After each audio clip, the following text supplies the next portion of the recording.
2024. Pero hanggang ngayon ay wala pang desisyon ang hukuman magpus.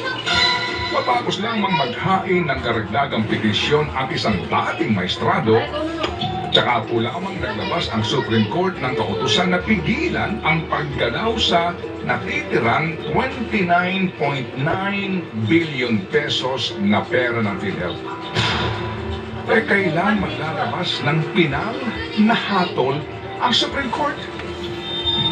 Abutin man ito ng taon o dekada, wala rin tayong magagawa dahil ito'y bahagi pa rin ng demokrasya.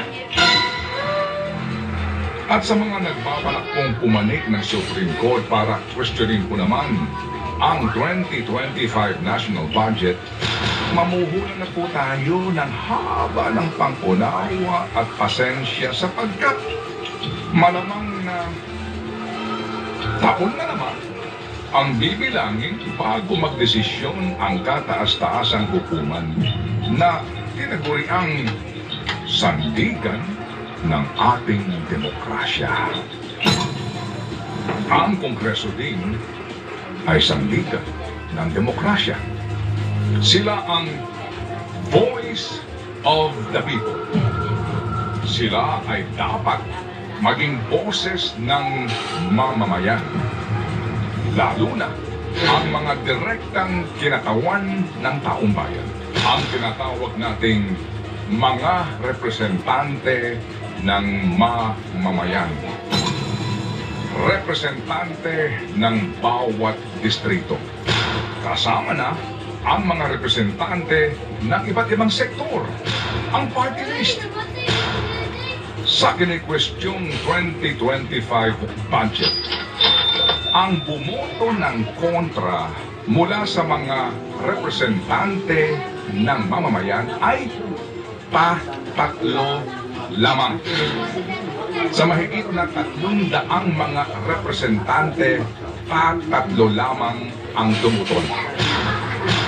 Habang sa mga kumakatawan sa pangkalahatan at kretos, na ang ibig sabihin naman ay rule.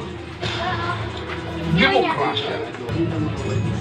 Sa Pilipinas, ang kapangyarihan ito ay pinauubaya ng mga mamamayan sa kanilang mga inihahalal na mga representante sa pamahalaan.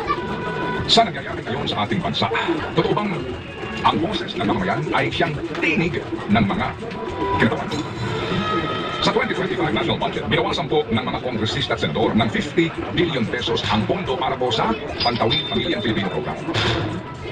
Sa gitna po ng katotohanan na 424,317 na pamilyang Pilipino ang naghihintay na mapasama sa programang ito. At meron pang 1,184,768 na karagdagang pamilyang mga mahihirap na maaari pang makinabang sa programa. Ngunit ang kanilang atak o ayuda sa kapos ang kita program na malinaw pa sa sikat ng hari-araw na ginagamit sa pamumulitika ay binigyan ng 26 billion pesos.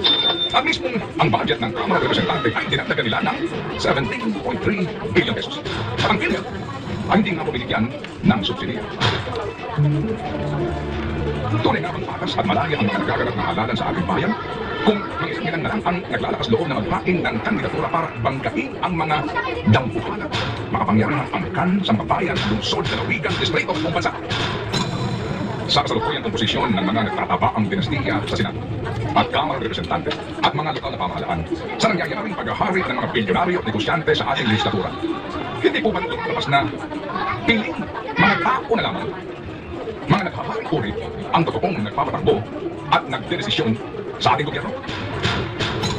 Demokrasya nga ba ang tunay na umiiral sa bansang ito? O alin sa mga sumusunod? Aristocracy. Formang gobyerno kung saan ang namamahala ay ang kakaunti o minorya, pero mga nasa pinakakitaas na antas ng lipunan. Oligarchy. Isang klase ng gobyerno na pinagtatakbo ng piling mga tao na ang intensyon ay korap at makasarili. Plutocracy.